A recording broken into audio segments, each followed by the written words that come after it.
Okay, good morning everyone, and we are continuing over here in our studies of Tehillim, and we are in Tehillim number Nun Gimel, which is 53. And in the introduction, Rabbi Horowitz says over the following idea about this Tehillim. Anyone that remembers back all the way to Tehillim number 14, that was only about 40 Tehillims ago, will recognize as we go through this one that it is very parallel, very similar in the ideas that they say. And over there in number 14, it's referring to the Chorban, the destruction of the first Beis HaMikdash. And over here in number 53, we're referring to the Chorban, the destruction of the second Beis HaMikdash, which was destroyed by Titus. Titus was a very, very wicked man, a wicked king, a Roman rulership, who did very lewd and crass things in the Beis HaMikdash itself, to try to show that there is no Chas v'Chalila Ribono Shel Olam, and he did things to try to prove his power and might over the Jewish people and our God. In the end, he was destroyed by the most minuscule thing in the world. HaKadosh Baruch Hu sent a gnat into his nose that ended up chopping away and pecking away at his brain until he ended up dying. But he thought that he was powerful. He thought that he could do more than Hashem. And in the end, as we'll see in the Tehillim, HaKadosh Baruch Hu is the one that turns everything on the faces of others. Now, Rabbi points out over here from the Meforshim the following idea, that if you look at the founding of the dynasty of Dovid HaMelech, we'll see that he was always met with fierce opposition. People were always trying to protest the rule of Dovid HaMelech, of King David. And there are devious and treacherous ways in which they tried to do it. They did not want him to be able to ascend to the throne. And even when he was on the throne already, as we've seen throughout all of these Tehillim, he was constantly being chased and being sought after. And the enemies of Dovid HaMelech tried to destroy him any which way that they could. In this particular Tehillim, as we will see, so not only does it speak about Dovid HaMelech and his dynasty, but it speaks about the climax of the Davidic dynasty that Dovid HaMelech has put into place. And that's when Mashiach will come. And when Mashiach will come, we have this notion that everything's going to go smooth. Mashiach will walk into the world, he'll broadcast over all of the stations that he's here. We're time to build the Beis HaMikdash. Klal Yisrael will get onto every El Al plane and come right back to Eretz Yisrael, and we have nothing to worry about. Nevertheless, Rabbi Horowitz points out that when Mashiach will come, he's also, since he's from the lineage of Dovid HaMelech, and he has to become the ruler over the Jewish people, he's also going to suffer persecution.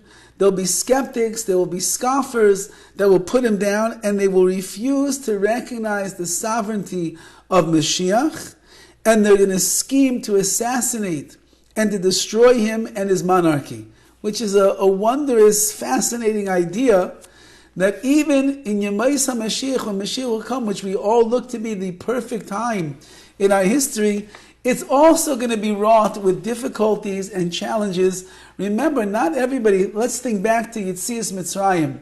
When Klal Yisrael was ready to leave Egypt, there was a makkah called Cheshech, the plague of darkness. And in the plague of darkness, we know that 4/5 of all the Jewish people ended up dying during that plague. Why? Because although they'd already witnessed 7 miracles of the makkahs of the plagues, and they knew that Moshe Rabbeinu was telling the truth, and they saw the power and the might of HaKadosh Baruch Hu and the tremendous hashgacha, the way that he ran the world, nevertheless, in their heart of hearts, they were not prepared for the travels that they would have to take into the wilderness, following HaKadosh Baruch Hu to Har Sinai, and serving the Ribono Shel Olam on the mountain and keeping all the mitzvahs. So HaKadosh Baruch Hu said, after everything that you have seen, you're still not ready to come with me? Then you're not the nation, you're not made of the stock, of the tenacity, of the DNA that I need to create Klal Yisrael. And so therefore 4/5 of the Jewish people perished in the plague of darkness, and only 20% of the Yidden of the Jewish people ended up leaving Egypt. Mashiach will come. Mashiach is going to be an usher in an era of change for the Jewish people, that is going to be ruchnius and not gashmius, spiritual and not physical. Torah, mitzvahs, kedusha, tahara, and there'll no longer be the obsession for the things that are going on in this world. We'll be focused and dedicated on serving HaKadosh Baruch Hu, and our own physical and personal needs will be meaningless to us because we don't want them anymore. Yes, we'll have to give up our homes, we'll have to trade the car in for a lease, we're going to have to get on board a plane and go to Eretz Yisrael. We don't know what the apartment situation is going to be like when we get there. HaKadosh Baruch Hu will look at Klal Yisrael, and unfortunately he will see that there are many of the Jewish people, our brothers and our sisters, our nation, that simply will not be prepared for everything that has to take place when Mashiach will come. And it will be noticeable because they're going to scoff, they will be skeptical, there will be naysayers, and they'll say, no, this isn't what we're waiting for. And the planes will be boarding at the airports, and they're not going to get on the planes. And Mashiach will say, get rid of your home, get rid of this, get rid of that. You don't need it anymore, you're coming to Eretz Yisrael, we're going to live a life of ruchnias. And people say, what? Part with my Lexus? How could I do such a thing? Leave all of my finest jewelry behind. The kitchen that I just remodeled and I spent an arm and a leg on, I'm going to leave it over here in Los Angeles, California? How could I do such a thing? I can't. So HaKadosh Baruch Hu says, fine, so don't. So you'll stay there. Whoever is on board with the Bias HaMashiach, with the coming of Mashiach, they will be the ones that will benefit. But as is pointed out over here, even when Mashiach will come, he's going to be met no less with confrontation than Dovid HaMelech himself was in his lifetime. And furthermore, he writes that we find throughout Jewish history all of the wicked people that rose up against Klal Yisrael. For example, Titus, as we said in the beginning, and they tried to destroy the Jewish people. He even walked into the Beis HaMikdash, and he took a sword and he slashed the paroiches, the curtains, and suddenly blood started oozing out. Hashem made a miracle. Because once that Klal Yisrael had lost their own connection to the Ruchnias, and the Ruchnias of Torah, and the spirituality of Kedusha, of holiness, and the Beis HaMikdash, the Shekhinah left the Beis HaMikdash. And it was just a physical edifice. Titus walks in, he slashes the paroiches, the curtains, and blood starts oozing out. And so he said, oh, you see, I just killed the God of the Jewish people. So he tried. He tried to destroy. He tried to do many things. Nevertheless, all of the villains against our nation, they all end up having the same fate as the other ones, and that is they have failure and terrible misfortune at the end of their life. As we pointed out, Titus had one of the most miserable deaths that a person could imagine. A little tiny gnat flew into his nostril. He couldn't get rid of it, and it turned into a pecking bird until at the time when he died, they opened up to do an autopsy on his head, and they found a bird with a metal beak that had been pecking away at his head, and it was gigantic. So you can't beat HaKadosh Baruch Hu, and therefore it's not even worthwhile to try to start up with Hashem. However, as we will see in this Tehillim, that through all the generations, there are always those people that make the mistake of trying to fight against our nation, trying to usurp the power of the Ribbono Shel Olam, and at the end of the day, they are the ones that will suffer, and Klal Yisrael, as history has proven, will continue to live on. So going to verse number 1, Lamnatseich HaMachalas Maskil LeDovid, to the one who grants victory, HaKadosh Baruch Hu, over Machlas. Machla is a sickness. So what is the sickness over here that Hashem is granting victory to? Maskil LeDovid, this is an instruction to Dovid HaMelech. So Rav Hirsch has a very beautiful approach to this Tehillim. I think it's very much related to the generation and the times that we are living in as well. And he says over the following idea. The entire Tehillim that we're about to learn is really speaking about the widespread spiritual and moral degeneration that we find ourselves in. We're living in a world that is godless. We're living in a world where people are doing wild things. And the only nation that continues to hold true to its moral compass and what it finds to be the emes and the truth, and to live their life accordingly, is Klal Yisrael. So we, throughout history, no matter what generation it's been in, we always shine forth as a memorial to the hand of HaKadosh Baruch Hu, how He watches over us, how He cares about us, how He's involved in our life. And Klal Yisrael will fulfill its destiny by the fact that it survives in the most hostile environments. Los Angeles, California is not really the most wonderful place for a person who wants to be close to Hashem. And neither is most of America, and even unfortunately in the holiest cities, in the holiest land of all of Eretz Yisrael, you will find many things that are going against the grain of a person that wants to be Ovid, that wants to serve HaKadosh Baruch Hu. Nevertheless, the Jewish people who will stick close to the cause, and they will stay united with the Torah and united with the Ribbono Shel Olam, as we found throughout all of history, HaKadosh Baruch Hu will continue to watch over us. He will protect His flock, and He will allow us to survive through the darkness of the galus of the exile, because He's always holding on to us that we should be able to get to the ultimate redemption. So when you live in a world where the people of that generation are lawless, or as we're going to see, they are machalas. Machalas is a sickness. There is a moral sickening which is going on in the world today. And you don't have to look so far. This that is going on in our country, this that goes on in our city, this that goes on in our streets, all of the lowliness of the understanding of what it means to be a human being, how people have gone away from what was once normal is now what was abnormal has become normal. All of the lowliness of the times that we live in, if Klal Yisrael will stick close to HaKadosh Baruch Hu during this time, and we will be healthy individuals, healthy of mind, of heart, of spirit, people who are healthy in their avodas Hashem, healthy in our emunah, healthy and strong in our bitachon, healthy and strong and normal in the way that we look at life and the meaning and the purpose of life, so HaKadosh Baruch Hu will continue to watch over us as He has for thousands of years already.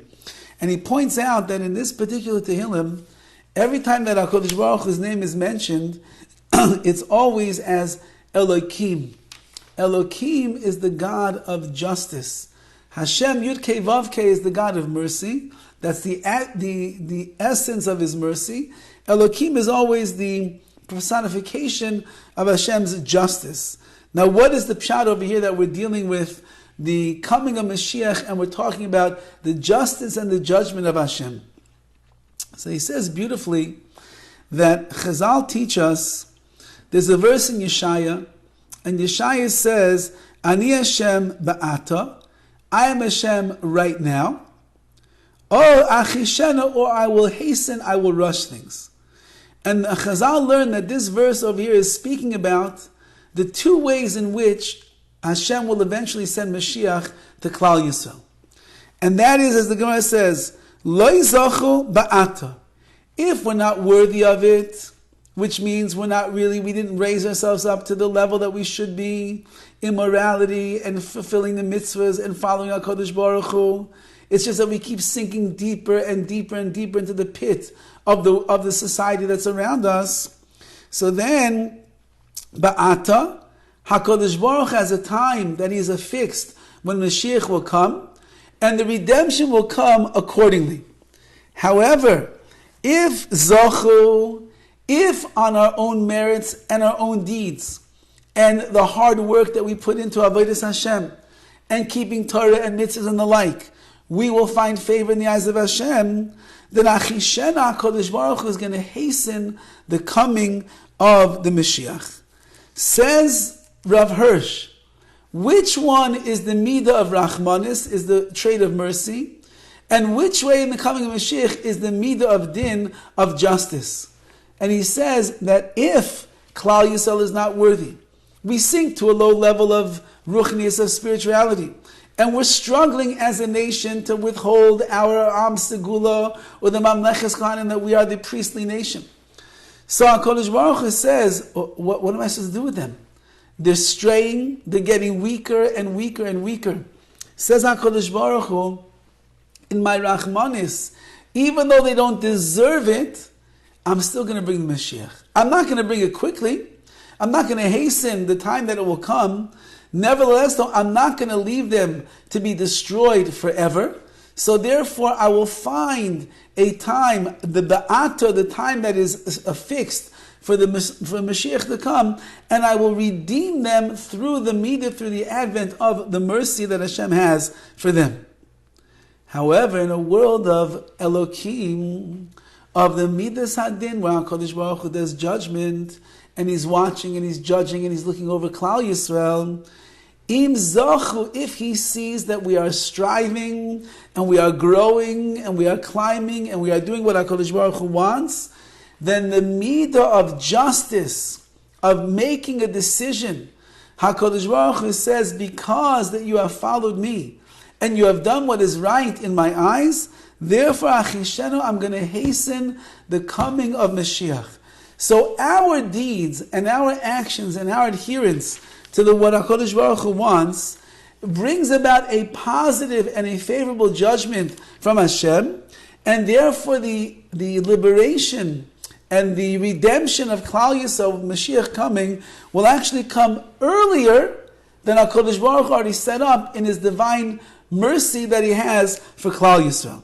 So therefore, although we're being judged, and there's an element of din, of justice that is taking place, but it works out to our benefit as long as we're doing the right thing. If we do the right thing, HaKadosh Baruch Hu says, I can bring Mashiach sooner. If we're doing the wrong thing, then Hashem says, you're going to have to wait. You don't deserve it right now. Since that you don't deserve it, we're just going to leave it for the time that I have fixed in history when Mashiach will come. And then even though that you're not deserving, in my Rachmanis, in the mercy and the chesed that I will have for Klal Yisrael, I will end up bringing you back, and I will bring Mashiach to the nation.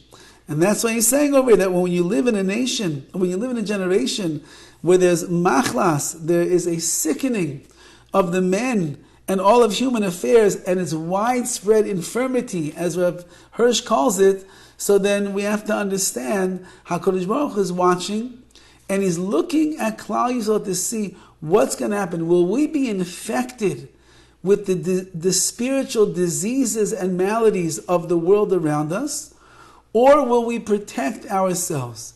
When we were living through the pandemic, although here we are on Zoom still, but we're not, Baruch Hashem, in a pandemic anymore.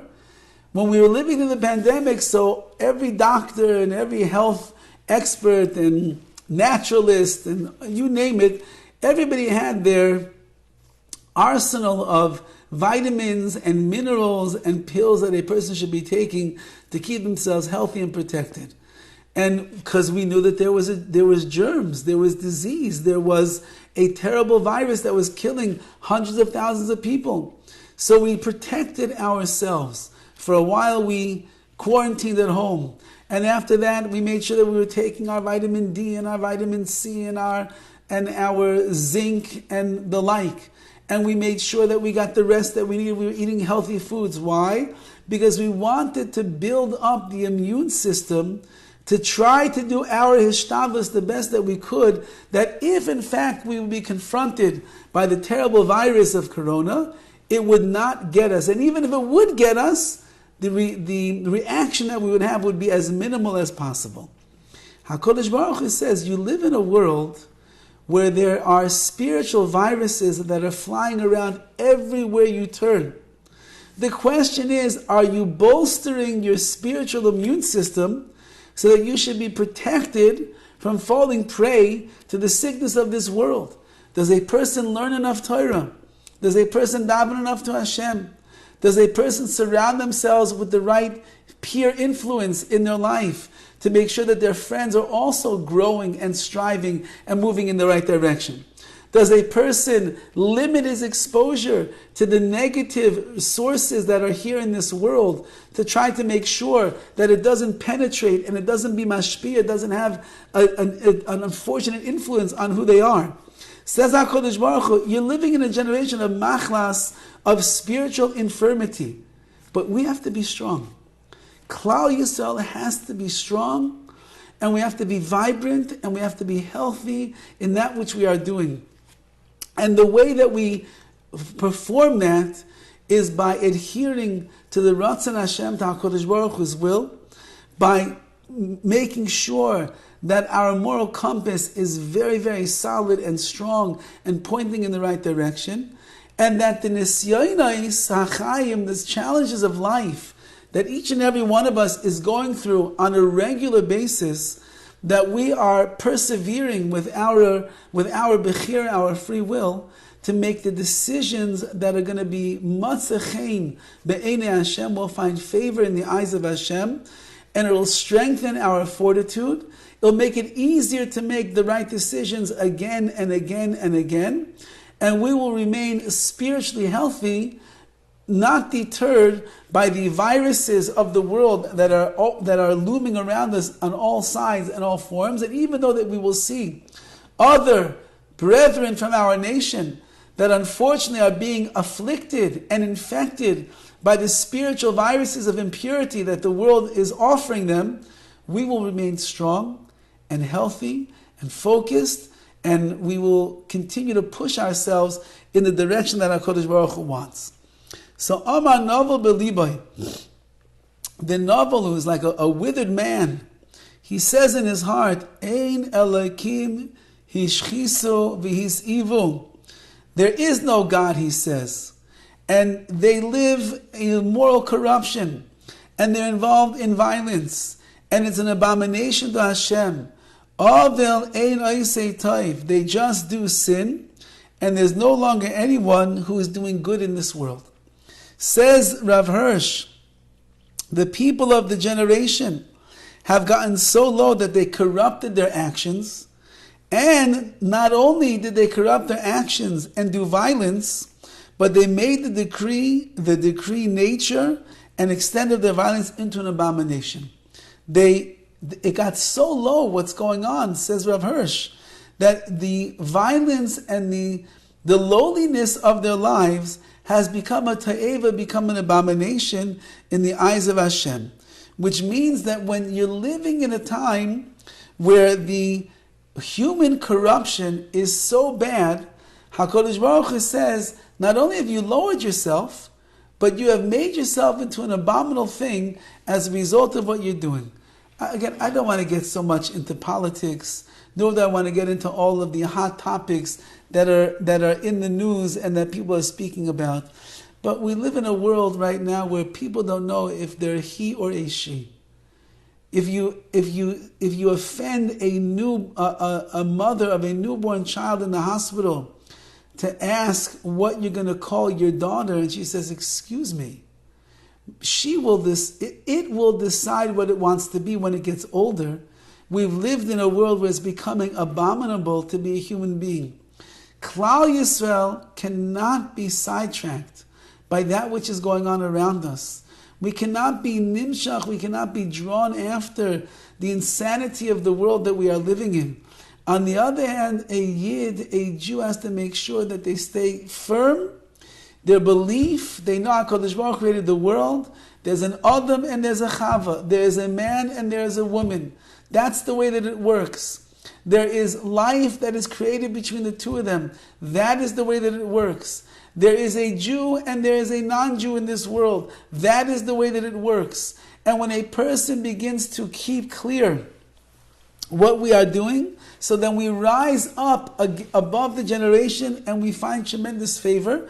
And HaKadosh Baruch Hu then say, with the Midas Hadin, with an attribute of justice, I'm going to bring Mashiach even sooner. Elokim Yishamayim Hishkiv. Hashem looks, the next verse. Hashem looks down from the heavens. Al B'nei Adam, upon people. Lirois, he wants to see. Hayesh Maskil Dorish as Elokim.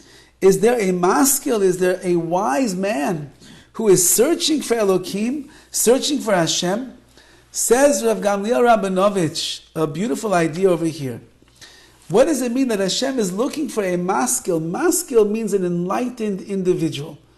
The seichel of a person is the logical reasoning that Hashem has endowed each and every one of us with. So Liroy Sim Yesh Ad Maskil, he's looking to see if there's a maskil, someone that is wise enough. Sheyesh Baidas Lijosh as Hashem. Does he have the insight or the foresight to be someone that's going to search and look for Hashem? We learn a tremendous principle over here. Says Rav Gamliel Rabinovich, Adam Shudarash as Hashem, a person who spends his life seeking and searching for Hashem, Nikra Maskil, he's called the Maskil, the one that is really enlightened. And the wisdom of this individual is true Chachma, is true wisdom as judged by Hashem. Not what we call a wise person according to the Hamayin Am, to the multitudes of people, meaning Adam shu muksha pikeach umemulach umeven be'esek masamatan. We look at a person, he's very good in business, he's a highfalutin doctor, he made a killing over there in the stocks. This person is master of his business, of his trade. We tend to call that person a chacham, a wise man. But he's not. Ubir adavar hu hapikeach noisen aliba la'avin. A pikeach, someone whose eyes are open wide, and they are using their smarts for the right thing.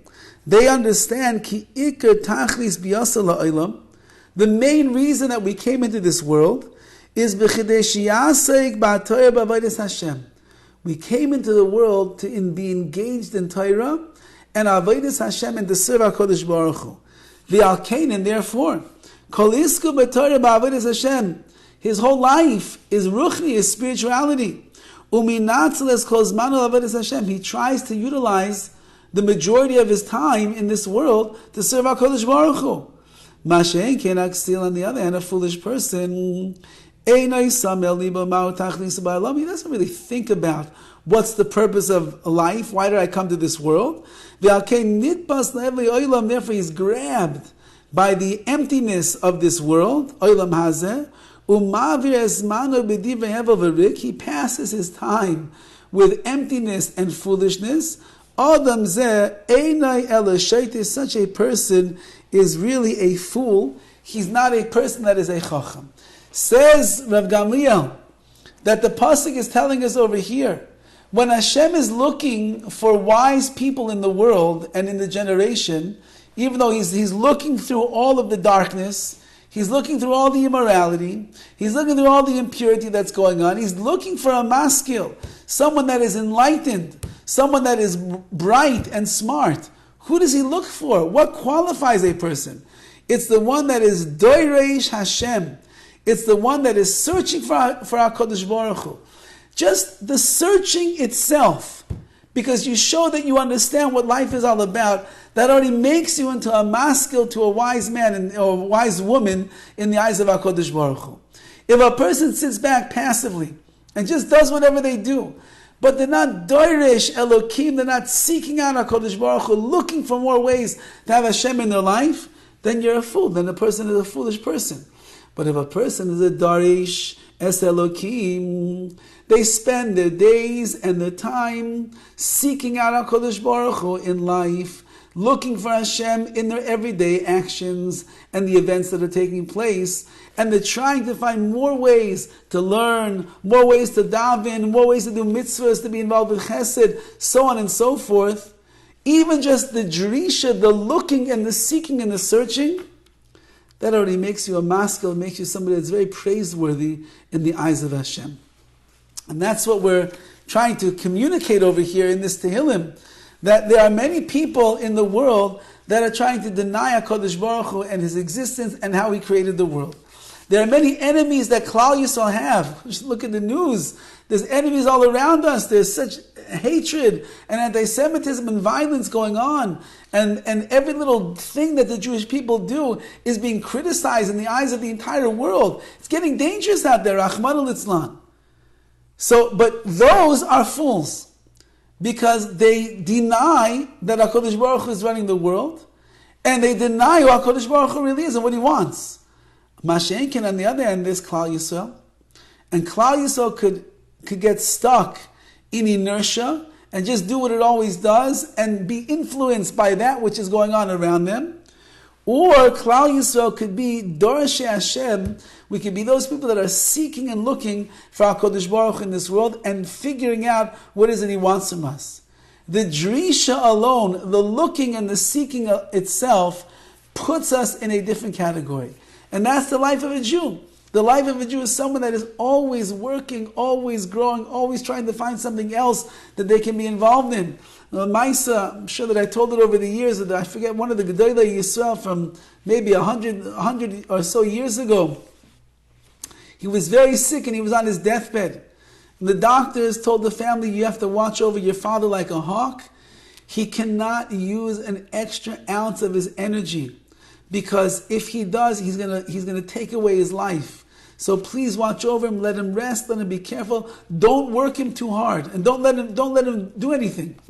So they watched. Whatever. One day they had to walk out of the room for a while, and when they come back in, they see their father crawled out of bed, and he was standing in the corner, davening mincha, whatever it was, and he was davening with such a fervor, such a power, such a kavanah. And when he finished davening, and he took whatever energy he had left, he got himself back in bed, and he said, Tati, what are you doing? He said, you're supposed to save your energy to live. And he said, if I'm not davening, and I'm not learning, and I'm not serving HaKadosh Baruch Hu, then what kind of life is that? That's not life, lying in bed. Dorish es Elokim, the one that is searching HaKadosh Baruch Hu, the one that is striving to get closer to Hashem. That's the maskil, that's the enlightened one, that's the one that has a chiyus, that has a life. What, you want to leave me in the bed over here to do nothing? That's not life. Rav Victor Miller, at the end of his life, you hear stories from his children and grandchildren that went into the hospital with him. The man was constantly, he's sharp and alert, even though his life was ebbing away. He was reviewing as much Torah as he possibly could, the Gemaras and different things that he had learned all of his life. He was reviewing it in his hospital room. He was asking his grandchildren to come in, test me, see what I know. I'm going up for the Bechina, for the ultimate test at the end of my life. I'm going to have to face HaKadosh Baruch Hu. I better make sure I know what I know. He was busy thanking HaKadosh Baruch Hu for his whole life, everything he had. Yudarshei Hashem. That's the life of a Jew. Says the Tehillim further in pasuk number 4. Kuloi. So the Malbim writes on this idea of the maskil, the one that is enlightened. When a person is enlightened with good seichel, with good understanding, la'askil es Hashem v'yishijosha be'emes. A person will try to enlighten himself with the knowledge and the awareness of Hashem, v'shiyidrashehu be'emes, and he will seek out HaKadosh Baruch Hu in truth, and then that is the person that will be able to, that's the one that will be able to see. So if your whole push and your thrust in life is seeking and searching the truth and trying to get close to Hashem, that's the one that is judged favorably. Kulai sog yachtav. Every man has become dross. Dross is when you get out the sediment from the gold. When you're trying to cleanse out the gold from a metal, you're trying to refine metal, and you get out all of the sediment. It's called dross. The dross itself can never be converted back into metal. It's the extra stuff. It's the schmutzy stuff. You get rid of it. Says David HaMelech, Kulai sag yachtav. Yeah, everybody, all the men of the generation, they become like dross, and they're all cursed or accursed. None of them does good. Ein gam echad, not even one of them. There's very dark view on the world and on mankind. And perhaps David HaMelech is being big in his description of the world. We could look around the world and we could find some good people that are there. But he seems to be saying that in general we're living in a world where the corruption of morality has got to such a low that it has unfortunately infected the masses of the world around us. Says Rav Hirsch on this, he quotes a midrash from Midrash Tehillim, and it says, Kol sar, everybody has turned away. Kol shu sar min haderech yachol achzor. Anyone who's really turned away from the derech, from the path, they're always able to do tshuva. Right? That's the hallmark of our faith is, it doesn't matter how far you have strayed. It doesn't matter how far you have gone away from the Ribbono Shel Olam. If you want to do tshuva, a person can do tshuva. The Khan, however, over here, but over here it says, everybody has turned into dross. Nasu sigim, and they have been made into this thing that will no longer be able to return from where it came. Says Rav Hirsch that the generation has degenerated to such an extent that whatever had been noble within man has disappeared. So that a return of the sinner on the path of truth can no longer be expected. You can't expect it anymore. And that's what he's saying, that dross is the schmutz from the metals that has been taken out, and it can never go back to being metal. If all of the generation is like dross, that means that it's almost impossible they will do tshuva. Just to illustrate this point, I was speaking to a doctor just yesterday who told me that in his particular hospital they had a whole conference of the doctors, and they're finding that anxiety is running very high in the nation right now. So they brought in the expert how to deal with anxiety. Now, according to our faith and Torah and Musar and Midas and self-work, if a person has anxiety, so let's try to peel away the layers. Let's get to the source of what is making this person anxious. And let's try to bolster up our emunah. Let's try to deal with the issue at hand. And let's try to alleviate as best as we can the siba, the cause of the anxiety, so the person can live in menuchas hanefesh peacefully once again. Now, and we try our best. Of course, if a person has certain psychological issues that cannot be contained, and the only way that we can deal with it is by giving them medication, okay, so then the Torah allows for a person to do their hishtadlus, do their efforts, take the medication that is necessary to help them become healthy. But in general, that's not the starting point. The starting point is, let's examine the source of the problem and try to help them through that. So here comes the big expert on anxiety disorder in our generation. And right away she says, we have to medicate them. We have to find out which medication will be best for them, and we're gonna ply them and pump them up with medication so that the anxiety will go away. There was no talk about therapy. There was no talk about self-help. There was no talk about understanding what is the causative effect which brings a person in our generation to anxiety. No. There's anxiety, and the only way we can get rid of it is by giving them as many medications, whatever will work, to numb the symptoms of anxiety. So the doctor said to me, it's crazy. He said, when I started off in the medical field, it wasn't like this. What's going on right now? So I suppose that it is pashut like this. We live in a generation right now where it's breeding anxiety, because you have children from a very young age that are growing up with all the technology at their fingertips, the iPhones, the iPads, the internet, the screens, and the like. And there is something called social media that most children at a very young age are being exposed to. And social media is a world which says you're only as good as what the social media world thinks about you.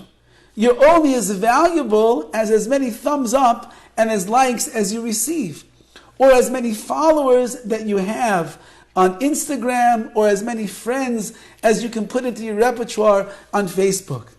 And if you are a person who doesn't have enough friends, or enough likes, or enough thumbs up, or enough followers, then you're really a worthless human being. So what ends up happening?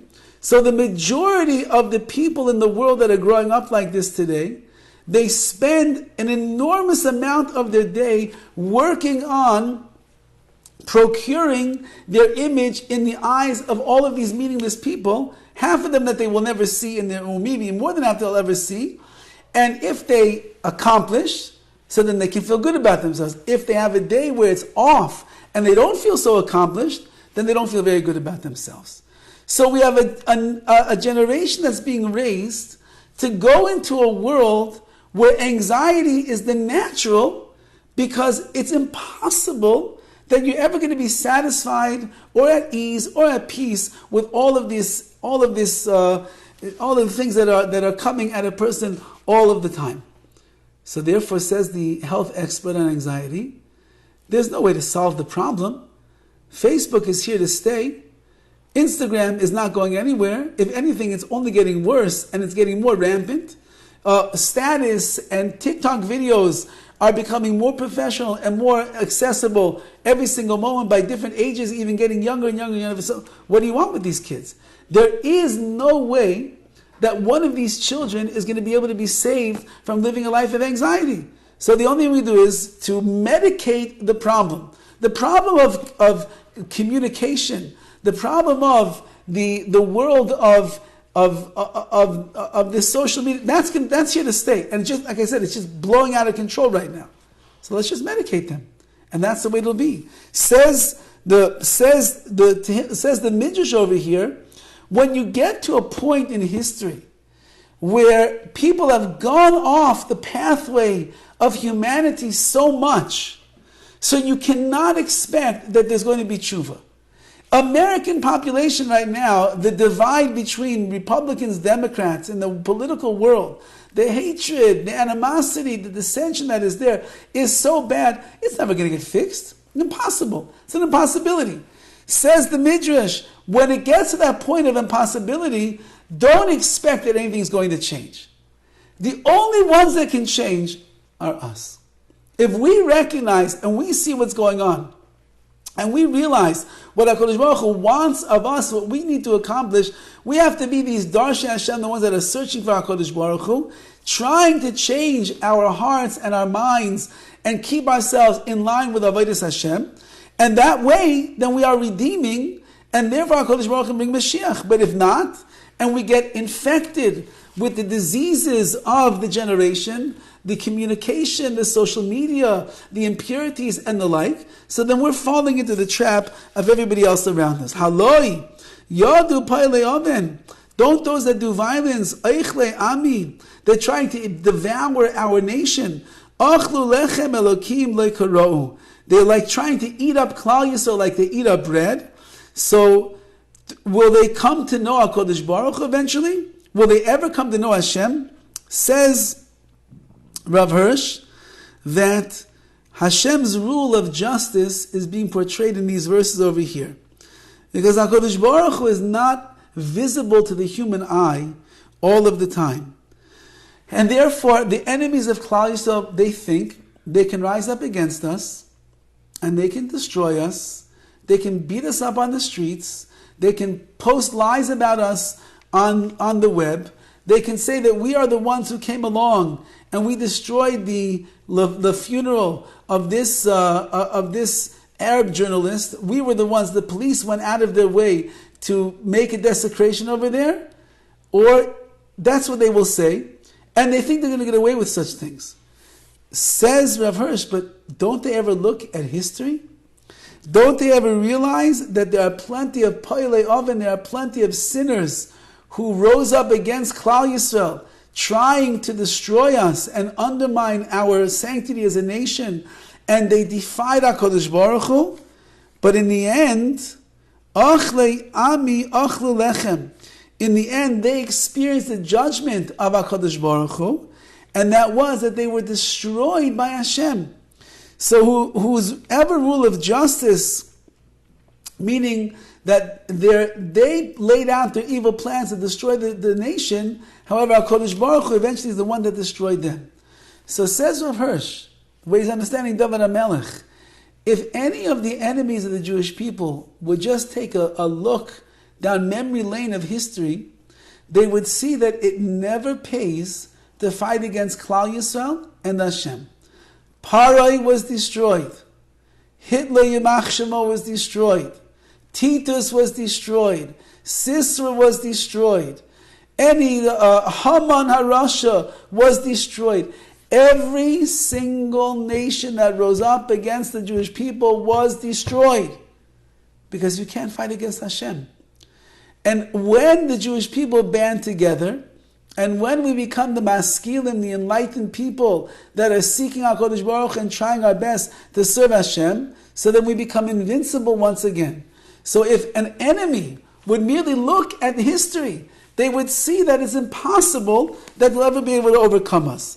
Shom pachadu pachad lo haya pachad ki Elokim pizar atzamais HaKadosh. They feared HaKadosh Baruch Hu. They never feared before. Hashem scattered their bones all around. Chayna chavishasa ki Elokim ma'asam. And HaKadosh Baruch Hu put them to shame.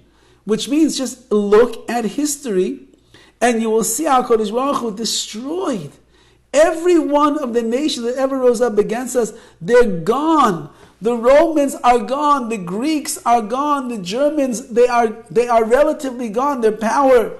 Every nation, the Babylonians, Babel, they're gone. Everybody that rose up against Klal, they're gone from this world. There's only one nation that survived. All history, the brutal history. There's never been a nation that has been as persecuted as Klal Yisrael, and somehow we're still here. Why? Take a lesson, says Dovid HaMelech. HaKadosh Baruch Hu watches over us, and He will protect us, and He will shield us from destruction and from our enemies. So now you want to become an enemy of Mashiach. You want to become an enemy of the Davidic dynasty. Says Dovid HaMelech, how could you even think to do such a thing? And the final verse, Mihitain mitziyoin Yeshuos Yisrael, who is the one that will extend the salvation from Tzion for Klal Yisrael? B'shuv Elokim, that when Hashem will return to the Shavus Amo, the exile of His people, Yagel Yaakov Yismach Yisrael, Yaakov will exalt, and Klal Yisrael will achieve a level of simcha, of joy. Says Rav Hirsch over here that in any of the salvation that Klal Yisrael was given in the past and will be granted in the future is, as we pointed out, because we decided to follow the plan that HaKadosh Baruch Hu laid out for us in this world. HaKadosh Baruch Hu brought us into this world to get close to Hashem. As Dovid says elsewhere, Kirvas Elokim li toiv, to be close to Hashem, that is my goodness. That's why I'm here. What's the tachlis? What is the ultimate goal of a person? To live a life that is upstanding, to work on their midas ra'is, their bad character traits, and conquer them, to seek chesed and mercy with everyone that they can be kind to give tzedakah, to master the world of mitzvahs as best as we could, to achieve levels in ruchnias of spirituality that's higher and higher every day, like the Dorshei Hashem, those that are seeking and searching HaKadosh Baruch Hu. If we behave like that, so then HaKadosh Baruch Hu brings the salvation. Klal Yisrael in Mitzrayim, they were redeemed because they began to once again have emunah and bitachon in Hashem and follow His mitzvahs. Klal Yisrael was let out of the Golus after the destruction of the first Beis HaMikdash, and we were able to rebuild the second one because we corrected the sins of Shvichas Damim, of murder, and of Gil Arayis and illicit relations, and of Avodah Zarah and idol worship. Since we corrected it and we changed our ways, HaKadosh Baruch Hu saw fit to bring us back into a Beis HaMikdash where we could rebuild it once again. Now we're living already 2,000 years of a Galus where the Beis HaMikdash is lying in ruins. And the reason that it was destroyed was because of Sinas Chinam, because of the hatred that we share for our fellow Jews. And if the Beis HaMikdash is not rebuilt yet, that means that we are still struggling in that area. Our compass of morality and of Avas Yisrael is off kilter. It's facing in the wrong direction. And if we want HaKadosh Baruch Hu to bring redemption, we have to be mechazik and strengthen ourselves in those areas. And Tzion, which is Yerushalayim, that is the symbol of all of this. Because in Yerushalayim and in Tzion, Kimit Tzion, Teitzei Seira, from Tzion, from the mountain of Hashem, that's where the Torah comes from. Torah itself is our guide, our guidebook that we have that teaches how to be a Jew the way that HaKadosh Baruch Hu wants us to be. Without Torah, it's impossible for a person to fulfill their mission in this world. We weren't put in this world to be a nice guy or a nice lady. We were put in this world to be holy Jews. Like it says, Kedoshim Tihiyu. We have to be a holy nation, a holy convocation. Not a good people, not a nice people. Kedoshim, the only way to be Kadosh, the only way to be holy is if we have a Torah and we have mitzvahs that are going to lift us up to that level. And therefore says Dovid HaMelech over here, if we continue to stay on course and we continue to do what HaKadosh Baruch Hu wants, and we will conquer the inertia of the Yetzer Hara, we will overcome the challenges that HaKadosh Baruch Hu sends us, we will insulate ourselves with the warmth of Torah and of mitzvahs and surround ourselves with the right friends. We will be untouchable from the viruses, the spiritual viruses of this world. Then just as we overcame the enemies in the past, and the enemies foolishly tried to rise up against us, they were all destroyed. Whoever are the enemies of Klal Yisrael today, they will be destroyed as well, as long as we, as a nation, the best that we possibly can band together and live a life that is matzah me'enei Hashem, that's a nachas ruach, that's a pleasure to the Rebbeinu Shalom. We should be zeichem, yes Hashem, to do the will of Hashem, to be those people that are maskilim, that are searching for the right way to serve HaKadosh Baruch Hu, to do what Hashem wants of us. We should be the people that are insulating ourselves and protecting ourselves so that we are not going to be prey to the impurities of spiritual immorality that are going on around us. And in that zechus, yes Hashem, just as HaKadosh Baruch Hu promises, im zachu, if you merit it, I will come with my massive judgments to the world. I'll wipe away the enemies and I'll bring Mashiach earlier. So we should be zeichim yes Hashem to Mashiach Tzidkeinu b'imheira v'yameinu. Thank you. Have a good week. Shavua Tov. Have a good week, everybody. Thank you, Rabbi. You're welcome.